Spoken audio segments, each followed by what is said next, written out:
Hi అండి అందరికీ welcome to Sriveni blogs. నేను మీ వేణిలని. ఈవినింగ్ స్నాక్కి ఈరోజు మనం మొక్కజొన్న వడలు వేసుకుందాం. మొక్కజొన్నలు ముదురుగా ఉంటే కొంచెం నీళ్ళల్లో నానబెట్టుకోండి 10-15 మినిట్స్. దాని స్కిన్ అంతా మెత్తగా అయిపోతుంది. లేతవైతే మనం అప్పటికప్పుడు మిక్సీలో వేసుకోవచ్చు.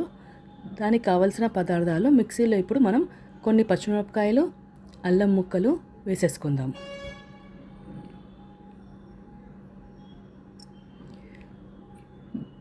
సగం సగంగా మొక్కజొన్నలు వేసుకోండి. నీళ్ళు ఏం లేకుండా మిక్సీ పట్టుకోండి. నీళ్ళు వేసేస్తే మనకి మెత్తగా అయిపోతుంది. కొంచెంగా మీకు కావాలంటే కొంచెం నీళ్ళు చల్లుకోవచ్చు.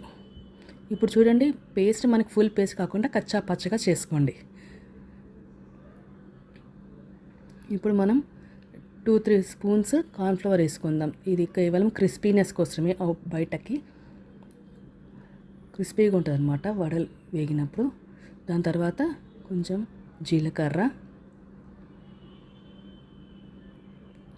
ఉప్పు వేసుకోండి. టేస్ట్కి సరి మీకు కావాల్సిన ఉప్పు వేసుకోండి.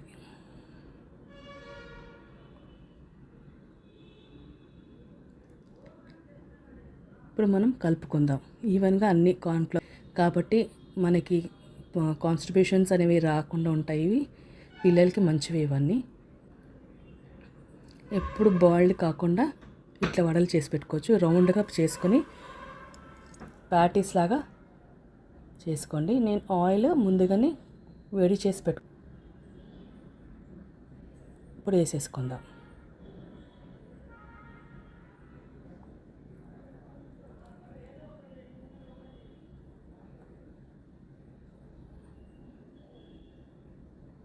ఇప్పుడు లైట్ బ్రౌన్ వచ్చేంత వరకు మనం తిప్పుకోవాలి. తిప్పుకొని అన్ని వైపులా వేగాలండి. సిమ్లోనే మరీ సిమ్ కాకుండా మరీ హై కాకుండా మీడియంలో ఉంచుకోండి. ఎందుకంటే లోపల కుక్ కావాలి కాబట్టి. ఇట్లా డార్క్ బ్రౌన్ కలర్ వచ్చేంత వరకు వేగనిచ్చుకోండి. చూడండి ఎంత బాగా వచ్చాయో. ఈ టైంలో మనం తీసుకుందాం. ఈ టైంలో తీసుకొని పక్కకు పెట్టేసుకుందాము. నెక్స్ట్ బ్యాచ్ కూడా వేసేసుకోవచ్చు. ఇది చూడండి, క్రిస్పీగా హాట్గా మనకి వడలు ఎంత బాగా వచ్చాయో. పైన క్రిస్పీగా ఉంటాయండి, లోపల కొంచెం సాఫ్ట్గా ఉంటుంది.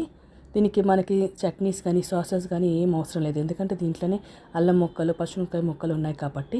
ఇప్పుడు నేను టేస్ట్ చూసి చెప్తాను. ఇప్పుడు చాలా బాగున్నాయండి అసలు.